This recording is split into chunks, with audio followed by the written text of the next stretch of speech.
HSC exam news এইমাত্র খবর। আমি কিভাবে আপনাদের দুঃসংবাদটা দিব আমি বুঝতে পারছি না।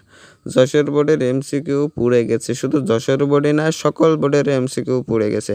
আমি এর আগেও অনেক ভিডিওতে বলেছিলাম, যখনই আপনাদের খাতাগুলো পরীক্ষা অনুষ্ঠিত হয়নি যে কারণে, সেই কারণে মূলত আপনাদের খাতাগুলো এবং এমসিকিউগুলো নষ্ট হয়েছে।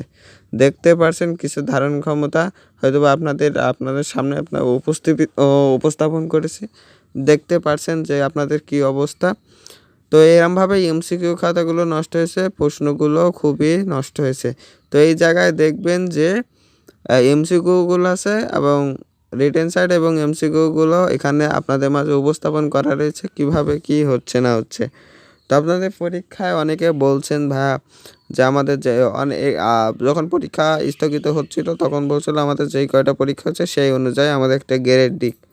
তো শিক্ষা বোর্ড আপনাদের এই খাতা এবং এমসিকিউ পুড়ে যাওয়াতে কিভাবে আপনাদের রেজাল্টে দিবে, কিভাবে কি করবে, এই বিষয়ে তাদের শিক্ষা বোর্ডের কোনো নোটিশ প্রকাশ হয়নি। হয়তোবা আপনাদের অটো পাস, এইটাই হচ্ছে একমাত্র সিদ্ধান্ত। না হলে আরেকটি হচ্ছে আপনাদের প্রথম থেকে পরীক্ষা নেওয়া।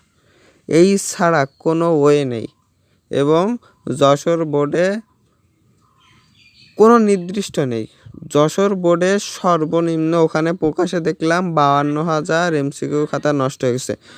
যশোর বোর্ডে কিছু কিছু থানায়, কিছু কিছু কেন্দ্রে এইগুলো খাতাগুলো নষ্ট, কিন্তু সব কেন্দ্রে কিন্তু আপনাদের এমসিকিউ এবং খাতাগুলো নষ্ট হয় নাই কোনোভাবেই। কিছু কিছু জায়গার অবস্থানে ভালো আছে, আবার কিছু কিছু অবস্থান খারাপ থাকার কারণে এই অবস্থা বিদায় হচ্ছে।